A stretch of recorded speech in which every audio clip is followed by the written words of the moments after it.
Pai me chamou para fazer, que é anunciar a tua palavra, e isso eu vou fazer até que eu venha. Amém. Queridos, antes de eu começar a pregar, eu quero contar para vocês aqui o que Deus fez comigo há 3 semanas atrás. 3 semanas atrás eu estava na minha casa e de repente eu vi uma caixa assim, eu peguei ela, botei no chão, não me lembro muito bem o que eu estava procurando. Eu sei que dentro dessa caixa havia alguns livros, algumas agendas, e eu peguei uma dessas agendas e eu tenho o hábito de escrever as mensagens, né? Eu vou lendo a Bíblia e vou vendo algumas coisas, eu vou escrevendo. E eu percebi que dentro de uma dessas agendas tinha uma mensagem que Deus tinha dado a ela e estava lá a data da mensagem. E foi no dia 17 de janeiro de 2008, ou seja, depois de amanhã faz 17 anos. E eu percebi que eu nunca tinha ministrado essa palavra em lugar nenhum. E quando eu comecei a ler essa palavra, Deus começou a falar comigo e de repente eu senti o Espírito Santo vir no meu coração e falou: filho, se prepare, porque por esses dias você ainda vai falar sobre essa palavra. E eu percebi que ela nunca se fez tão atual e tão presente. Quando o pastor semana passada veio me chamar, eu falei assim: é só confirmação que é daquilo que eu já tinha ouvido ele falar comigo. Obrigado, Pai.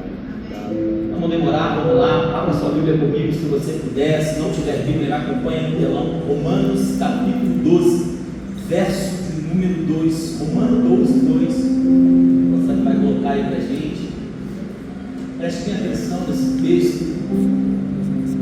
Aqui está escrito dessa forma: não vos amoldem aos padrões deste mundo, mas transformem-se pela renovação da vossa mente, para que vocês sejam capazes de experimentar e comprovar a boa, agradável e perfeita vontade de Deus.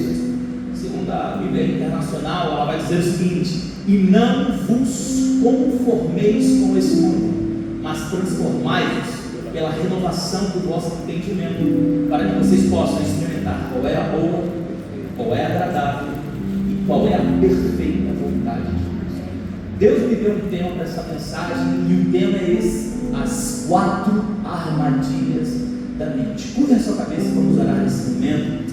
Pai, em nome de Jesus, nunca foi sobre nós, nunca foi, Jesus, sobre aquilo que nós sabemos, nunca foi sobre aquilo que nós pensamos, nunca foi sobre aquilo que nós queremos, sempre foi pelo Senhor.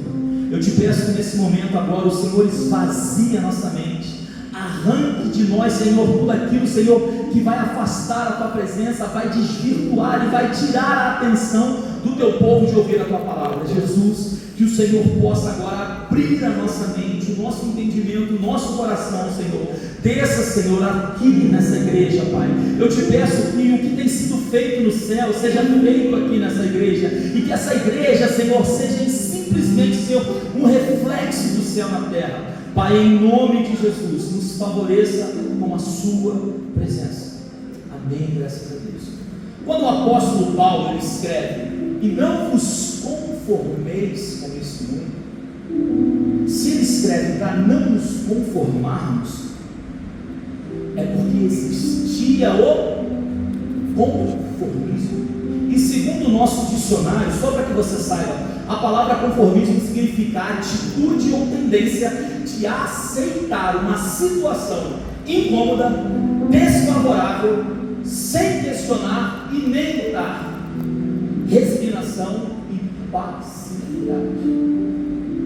Nos dias em que nós estamos vivendo hoje, nós vemos tantas pessoas com tanto potencial, mas que estão conformadas com a vida que têm e não conseguem sair, não conseguem avançar. Por quê? Porque elas não querem lutar, porque elas não querem avançar.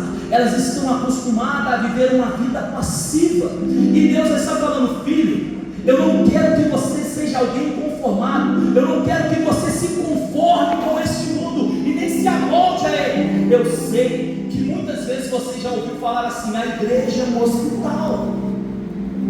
Só que na verdade, isso aí não é verdade. A igreja não é um hospital. A igreja, ela é um quartel-general, onde Deus tem soldados à sua disposição para salvar o doente, para trazer ele aqui, para ele ser curado e para ele ser um soldado. Deus não te chamou para você ser um doente, Deus não te chamou para ser um conformado.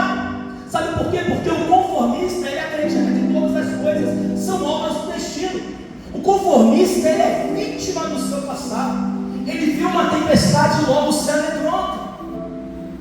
O conformista entra dentro da igreja achando que a vida dele nunca vai mudar. Enquanto Deus está falando para ele: filho, se coloca na posição, pois eu tenho um negócio contigo. Não vos conformeis com esse mundo. E Deus está toda hora gritando no ouvido da sua igreja: desperta, tu que dormes. Não se conforme, não se amolde a esse mundo. Deus tem algo com você, meu querido. Deus tem algo com você, minha querida. Você não pode se conformar com essa situação que você está vivendo. Eu sei que o mundo traz doenças psicossomáticas para dentro da igreja. Que é isso, Jefferson? Depressão, ansiedade, angústia, síndrome do pânico. Eu não estou falando que você não tem que procurar um especialista, mas o que eu estou tentando te dizer é que essas doenças, é que essas coisas, é que o mundo hoje romantiza. E Jesus deixou lá na sua palavra, em Isaías 53, verdadeiramente Ele tomou sobre si as nossas enfermidades, e o castigo que estava disposto e para mim e para você estava sobre Ele, e por causa das suas pisaduras eu fui sarado. Deus está falando essa noite: não vos conformeis com esse mundo. E a primeira armadilha que Satanás tem colocado no coração da igreja é: você precisa estar conformado. Seja passivo, fique aí parado, aceite tudo sem lutar. Um dia Deus olhou para Moisés e falou com Moisés: os 40 anos de Moisés, que é isso, Jefferson? Os 40. Os primeiros 40 anos de Moisés foi no Egito, aprendendo astrologia, química, ciência, tudo, guerra, dentro do Egito. Moisés foi treinado. Moisés mata um homem, Faraó quer matar Moisés, Moisés tem que fugir. Enquanto uma menina se casa com ela, fica mais 40 anos cuidando de ovelha. Depois dos outros 40 anos, Moisés volta, livra o povo de Israel, e agora Moisés está mais 40 anos no deserto, ou seja, quase 120 anos. Moisés olha para o povo e o povo está lá: Moisés, tirou a gente do Egito para morrer no deserto. O povo conformado a viver como escravo não estava acostumado a ser livre. Então Moisés olha para Deus e fala: Deus, Números 11 vai falar sobre isso. Moisés olha e fala: Deus, eu estou tão cansado.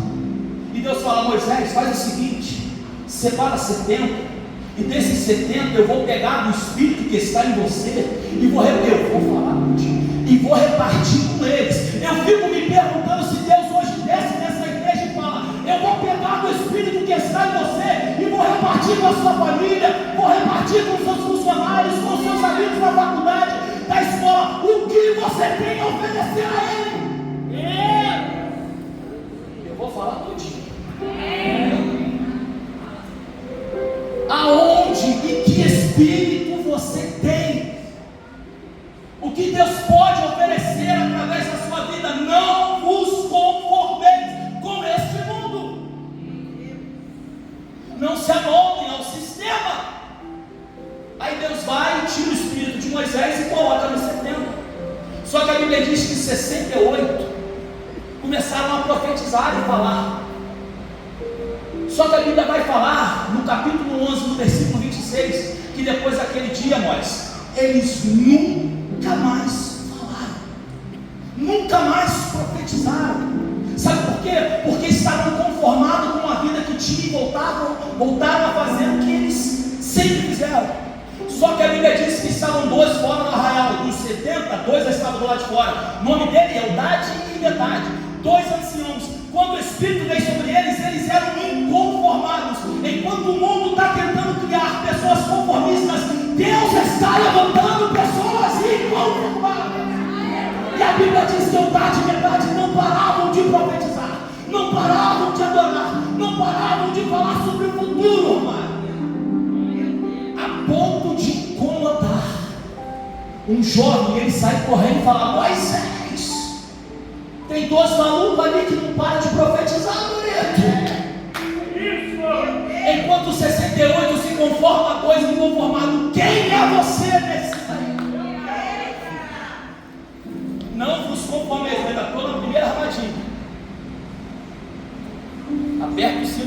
pastor Samuel. Hoje eu vou falar sobre o caminho, verdade e vida. Aguarda aí, preparação. Os dois começaram a profetizar. O menino fala para Moisés. Aí Josué, ao invés de olhar e repreender o menino, Josué fica com ciúme. Josué olha para Moisés e fala: Moisés, manda eles pararem. Aí Moisés olha para Josué: Josué, tu está com ciúme de mim?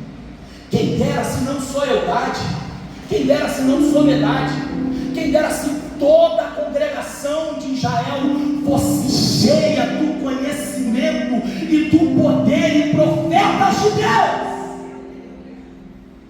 A primeira armadilha, ela se chama conformismo. Não vos conformeis com esse mundo. E a segunda armadilha que Satanás tem colocado no meio do povo de Deus é qual? Segura aí, querido. Se chama coitadista. Jefferson, isso existe. Pelo menos segundo o meu dicionário, a palavra coitadista, ela significa o seguinte: a atitude de ter pena de si mesmo, demonstra compaixão excessiva pela condição de alguém, autopiedade e vocação para ser vítima. Você conhece alguém que tem vocação para ser vítima? Você olha para o cara e fala: meu irmão, se esse cara tiver uma condição, ninguém segura aí, eu quero pensar com ele, mas todo mundo tem uma oportunidade. Tentei servir no kit, ninguém quis. Tentei servir no estacionamento, o estacionamento não deixou. Tentei ser diácono, não deixaram. Começa a ter uma autopiedade. E aí ele vai entrando nesse papel a ponto de não conseguir mais sair. E as pessoas olham e falam: meu irmão, se posiciona. Minha irmã, se posiciona. Você tem um chamado excepcional. Mas essa autopiedade, esse vitimismo de coitadismo não combina com você. Crente não combina com você. Fica parado, sentado no mundo, enquanto o mundo está perecendo. Deus te levantou para ser profeta. Ah, Jesus, bate mesmo, Senhor. misericórdia, misericórdia, misericórdia.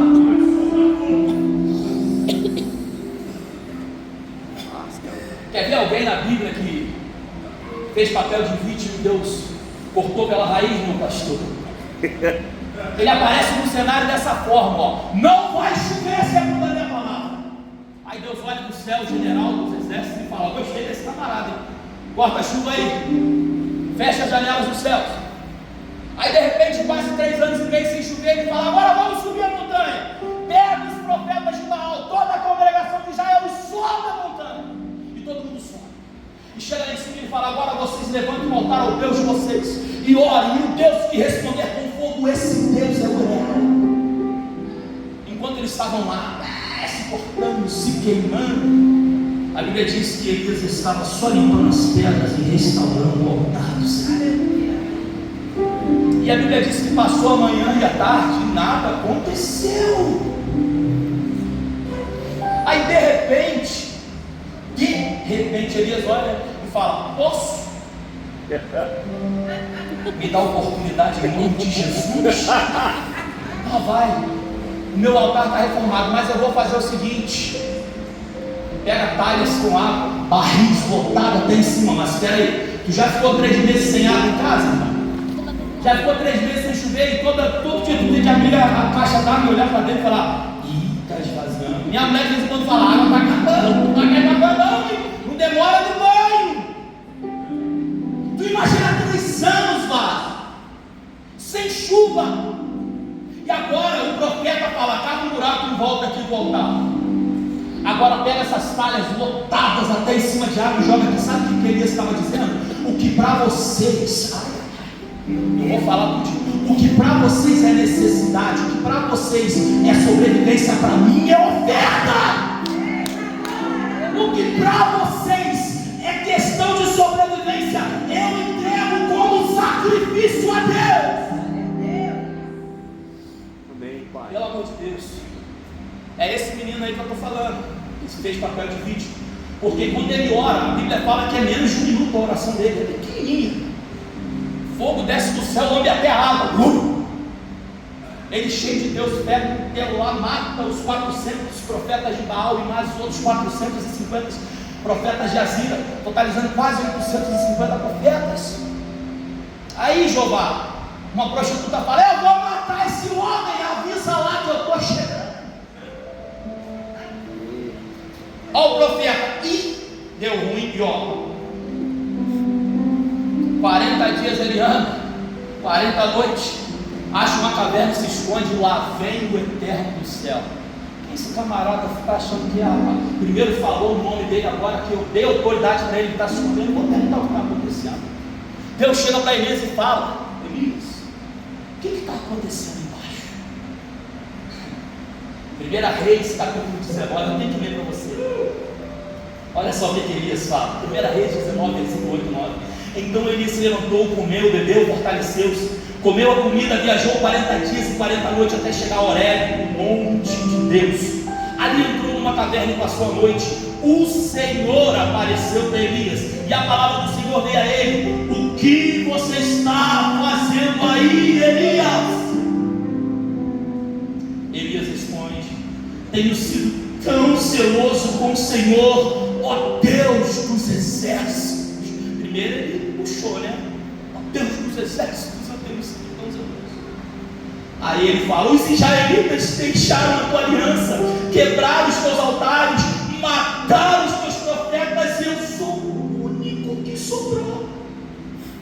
Deus olha para ele e fala: Elias, sai da caverna. Aí ele sai da caverna. Oi Deus, oi. Ele sobe a montanha. E vai Elias subir no Horebe. E a Bíblia diz que quando Elias chega lá em cima do Horebe, a Bíblia diz: e houve um terremoto, e as pedras e os montes começaram a se rachar. Elias, assustado, olhando para um lado e para o outro, fala: meu Deus, o que está acontecendo? E a Bíblia diz: e Deus não estava lá. Aí a Bíblia vai dizer que aconteceu um vendaval muito forte, e Elias assustado, sem saber por quê. E a Bíblia diz: e Deus não estava lá. Aí a Bíblia vai falar: e veio fogo. Mas Deus também não estava. O que eu aprendo é que tem luta que eu entro e eu acho que Deus está comigo, mas eu estou sozinho. E depois eu quero que Ele entre comigo nessa luta que eu me enfiei, que eu arrumei, e agora eu estou fazendo papel de vítima. Ai de mim, Senhor, eu sou comigo. Aí a Bíblia diz que veio um sussurro e uma voz suave: Elias, o que você está fazendo aí? A Bíblia diz que Elias pega a capa, joga na cabeça, ouvindo o sussurro, se joga numa fenda e se esconde. E aí entra a terceira armadilha da mente, que se chama o medo de reconhecer o erro. A primeira armadilha, o conformismo. A segunda armadilha, o coitadíssimo. E a terceira armadilha, o medo de reconhecer o erro. Ao invés de Elias reconhecer o erro, sabe o que Elias fala? Senhor, mataram os teus profetas, o teu povo está corrompido e só sobrou eu. Ele repete o que ele falou lá atrás. Aí Deus olha para ele e fala: não, isso aí tu está tirando da minha cara. Peraí, Elias, deixa eu te contar um segredo. Fique você sabendo que eu ainda tenho 7.000 homens que não se curvaram e não se prostraram aos deuses e aos ídolos. Se você não quer, tem outro que quer.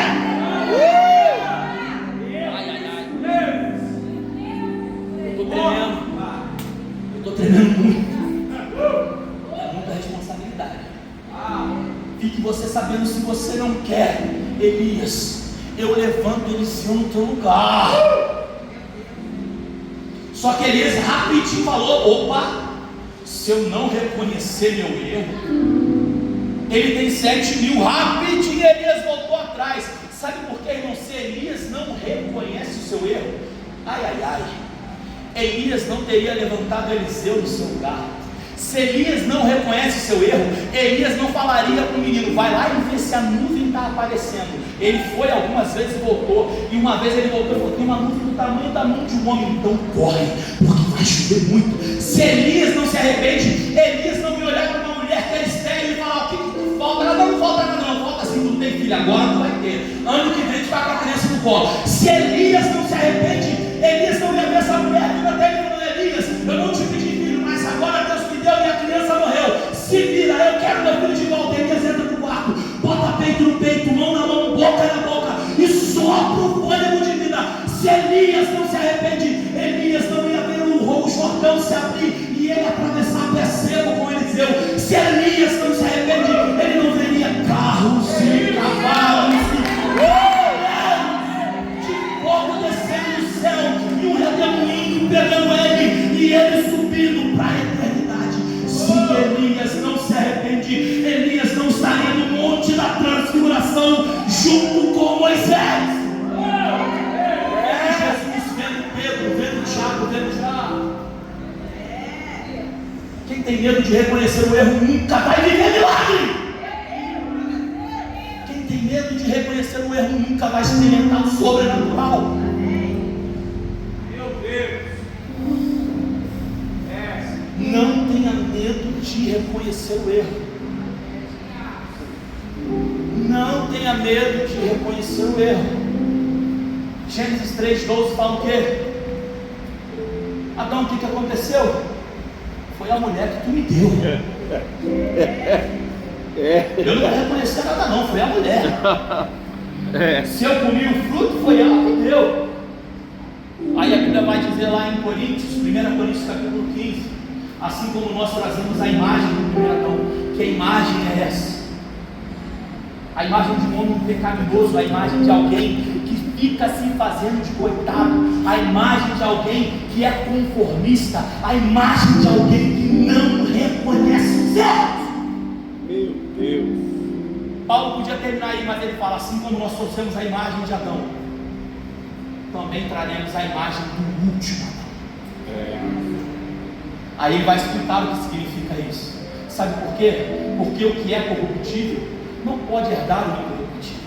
O que é mortal não pode herdar o imortal. Aí ele fala, mas eu vou contar para vocês um mistério. O que é corruptível se revestirá da incorruptibilidade, e o que é mortal se revestirá da imortalidade. Porque ele, meu Jesus amado, ele pagou o preço que Adão não conseguiu pagar. E hoje você não precisa ter medo, porque ele levou sobre si as minhas dores e as suas, e o castigo que você merecia estava sobre ele, e pelas suas pisaduras Eu creio. Aleluia. E é por isso que hoje eu tenho livre acesso a entrar. Se você tivesse comigo de manhã, tu ia entender. Na vida. Ah, mas não era no Santo dos Santos, não, era na vida. Por quê? Porque no começo era o caminho. Quem era o caminho? Jesus. E depois era a verdade. Quem era a verdade? E depois era a vida. João vai falar sobre isso. João capítulo 1, no princípio era o Verbo. E o Verbo estava com Deus, o Verbo era Deus, o Verbo se fez carne e habitou entre nós. E ele vai falando, e ele fala, e o Verbo era a luz dos homens, e era a vida, nele estava a vida. Não tenha medo de reconhecer seu erro, meu irmão e minha irmã. Nós não estamos aqui para te acusar e nem para apontar até onde você errou.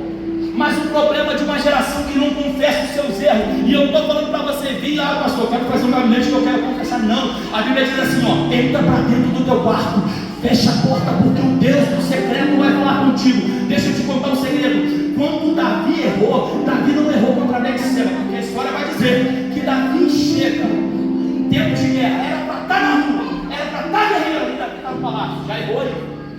Agora Davi está na janela, ao invés de estar lá dentro fazendo alguma coisa, vamos armar aqui uma estratégia, já errou de novo, não estava ajudando seus companheiros.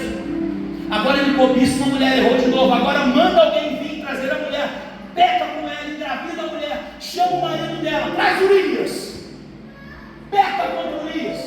Urias vai lá, deita com a tua mulher, rapaz, descansa. Não, Urias, não quero, não posso, meus irmãos estão morrendo na guerra, não posso me dar o prazer de ter deleite.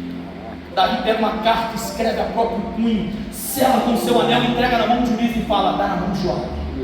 Não abre essa carta, dá na mão de Joabe. E Urias leva a sua própria sentença de morte na mão sem saber, entrega na mão de Joabe. Joabe abre a carta e fala, na carta escrito, coloca Urias na frente do campo de batalha para que Urias morra. Ele não pode voltar vivo.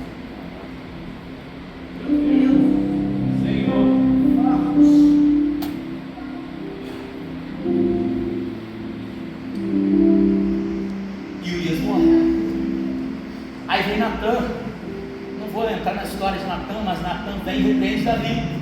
E Davi acha que Natan está falando de outra pessoa. Aí Davi fala: que esse homem pague 4 vezes mais que ele morre. Esse malfeitor, covarde, que matou a única ovelha que não podia matar, foi você, feliz. Sabe o que eu aprendo com Davi? É que Davi não confessa o pecado dele para Natan, mas Davi escreve o Salmo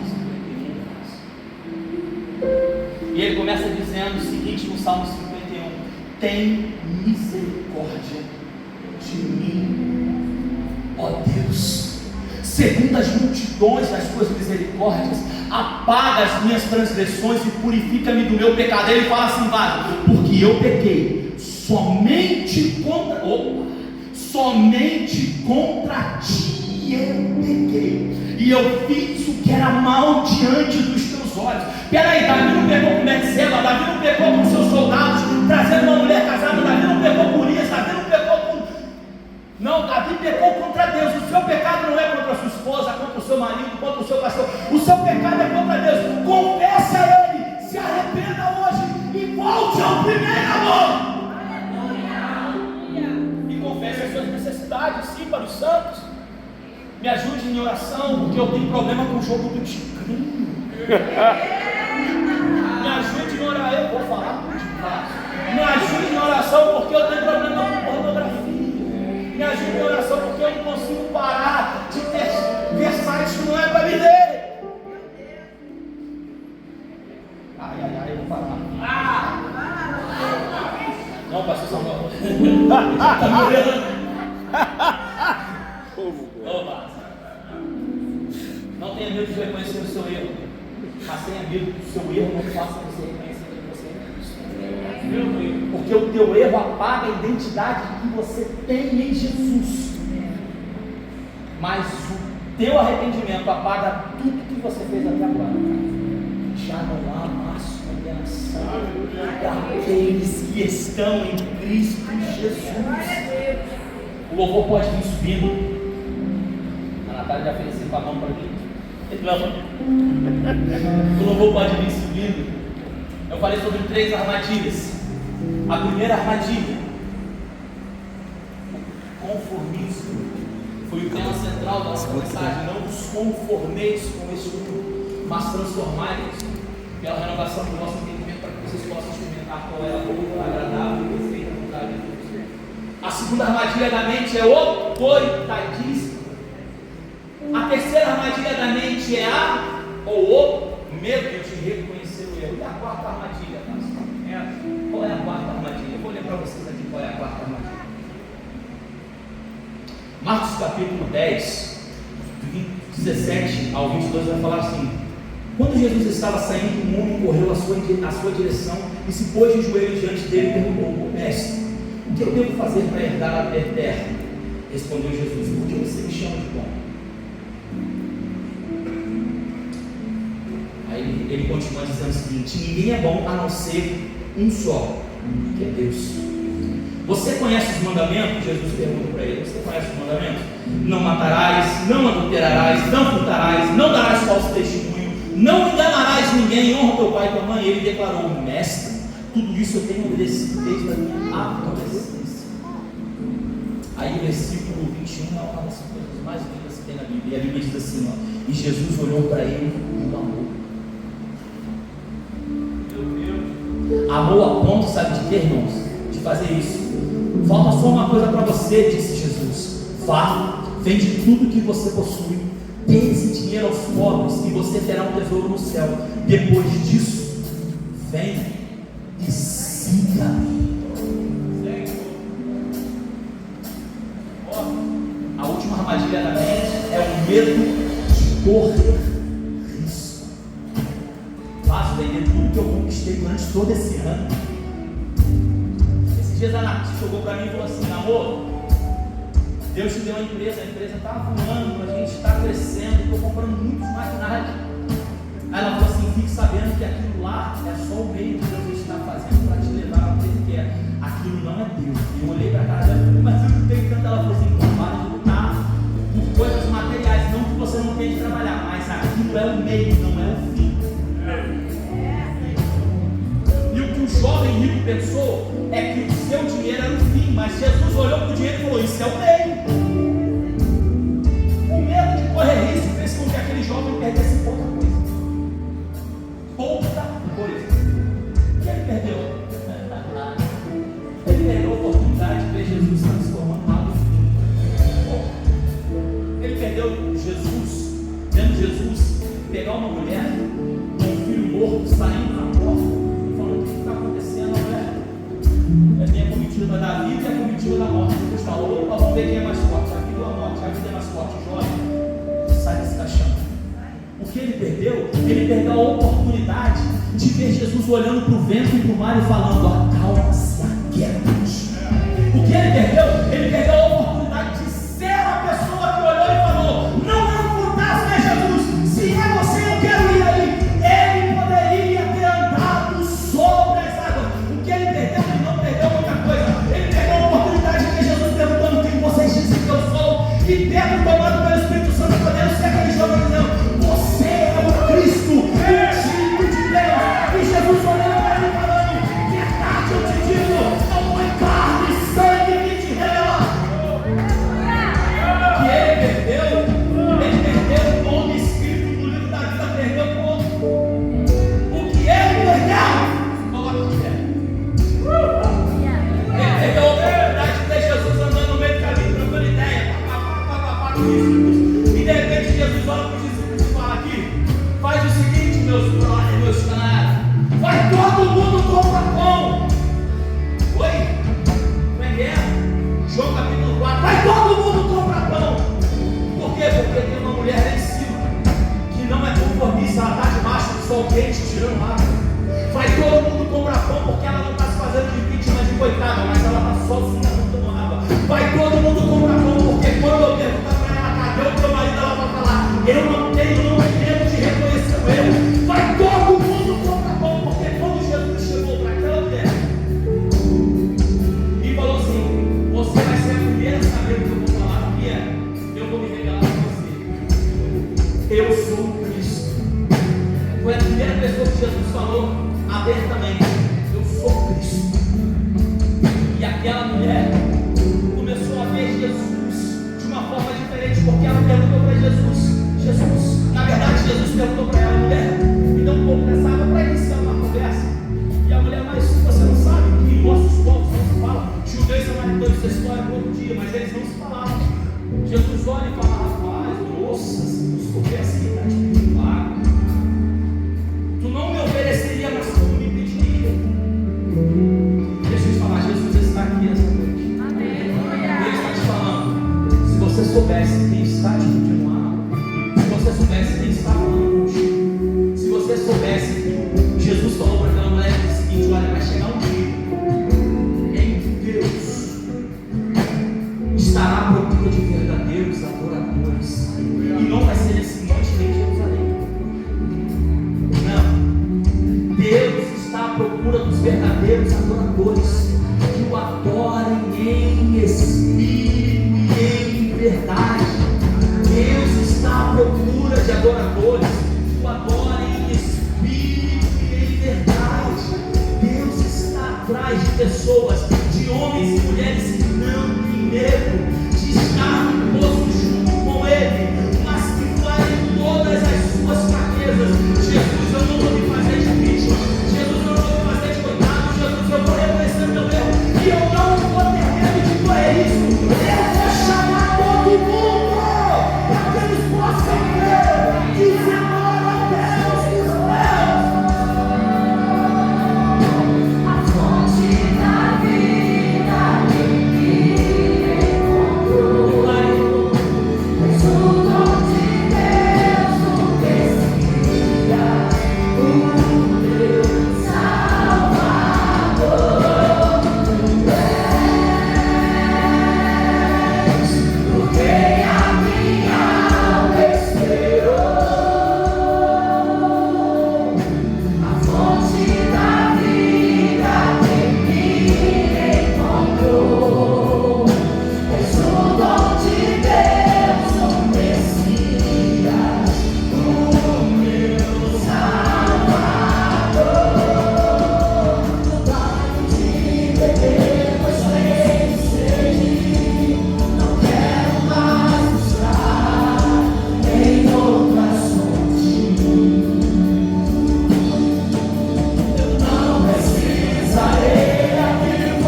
reconhecer os meus erros, eu te convido a não ter medo de correr isso. Se você está aqui essa noite, você entendeu essa palavra, você fala: Jesus, eu não vou voltar para casa do jeito que eu entrei aqui, eu vou voltar para casa transformada pela renovação do entendimento, para que eu possa experimentar qual é a boa, qual é a agradável e perfeita vontade de Deus. Vou contar até 3, e não vai ser emocional, mas vai ser algo espiritual que você vai fazer. Vou contar até 3 e você vai levantar uma das suas mãos falando: não, nunca mais eu vou ser o mesmo. Hoje eu aceito Jesus como o único e suficiente Salvador da minha alma. Não perca essa oportunidade, porque hoje é o seu dia, a sua hora. Amém, irmão?